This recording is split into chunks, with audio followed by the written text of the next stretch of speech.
I'm Morgan, and today I wanted to talk about a disability-related challenge, and this kind of is a story, and this is a little bit hard to talk about, but when I was in college, I went to community college and I got my associate's degree in, I think it's like a literary arts, creative writing thing. I can't remember the exact particulars off the top of my head, but for my degree, I had to take a human relation skills class, and I took that quite early on in my college experience, and at that point, I did not communicate to the teacher about the fact that I'm on the spectrum. I wasn't open to that about that to the class. I specifically did not ask for accommodations for that class. I didn't want to be treated differently based on the fact that I was on the spectrum.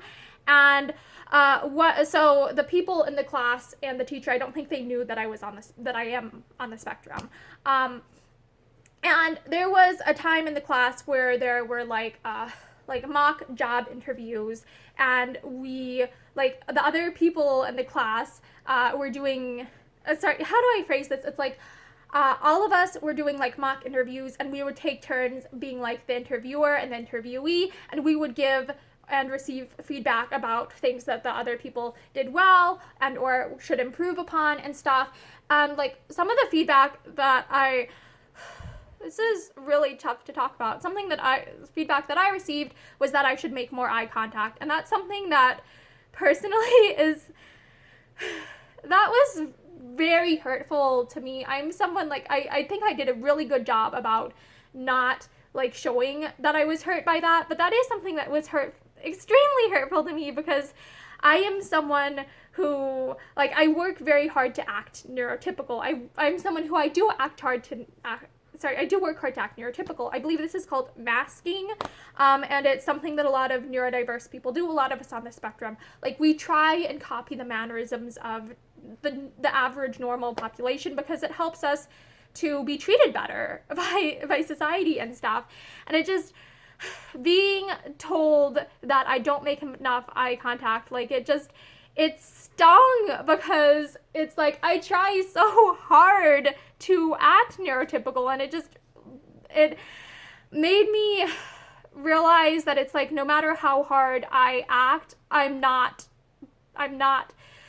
neurotypical. I'm not an average normal person, and it's hard because I still I know that it's one of those things where I was being told here, this is something you could work on to improve, and so it's something where it's I know I am being judged by the fact that I don't make the perfect amount of eye contact. There are these little mannerisms that normal neurotypical people just do and expect other people to do, and if they don't know you're on the spectrum and you don't do them right, they just subconsciously realize something's off. And so it's really hard being neurodiverse, because on one hand, if I don't tell people that I'm on the spectrum, then I get judged more harshly for not doing all the nonverbal things perfectly. But if they do know that I'm on the spectrum, there is the risk that I will be, by some people I will be treated differently, because some people will, for instance, baby me and expect less of me because I am on the spectrum. But on the other hand, some people will be complete and utter jerks, or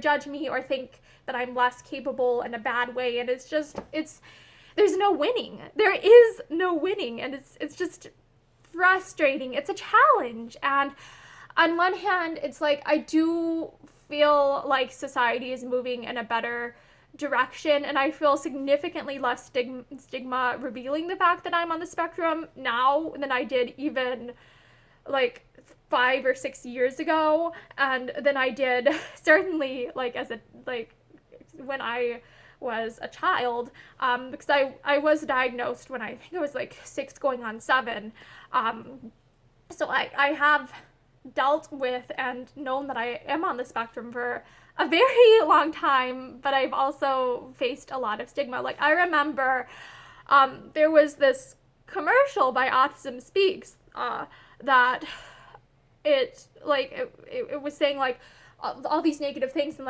I am autism, I destroy marriages, and I bankrupt people, and that's the sort of thing that I had to deal with, the sort of messaging I had to deal with surrounding autism as a child.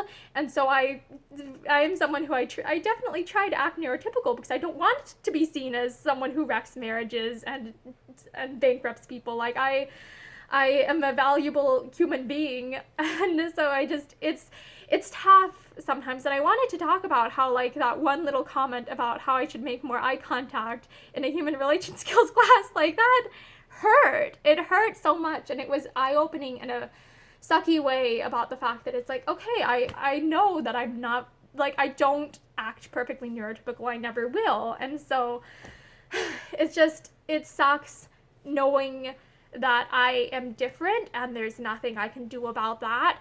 And I think that I have grown a lot as a person and recognize the fact that there's nothing wrong with being different. There is nothing wrong with being different, but sometimes it's hard not to internalize negative messages about myself. Sometimes it's hard to realize my inner worth and see myself as the valuable human that I am when I have been bombarded with messages that there is something wrong with me because I am on the spectrum. And so, yeah, I want to help build people up. And I hope with this video that I help to shed light on some of the challenges that people on the spectrum and people who are different in any way, shape, or form just sometimes face, and how it can sometimes be sucky to be different. As much as there's absolutely beauty in being different and diversity, and it's beautiful, it's also really hard sometimes. So yeah, I hope that you are having a better day than some of my days have been. Bye.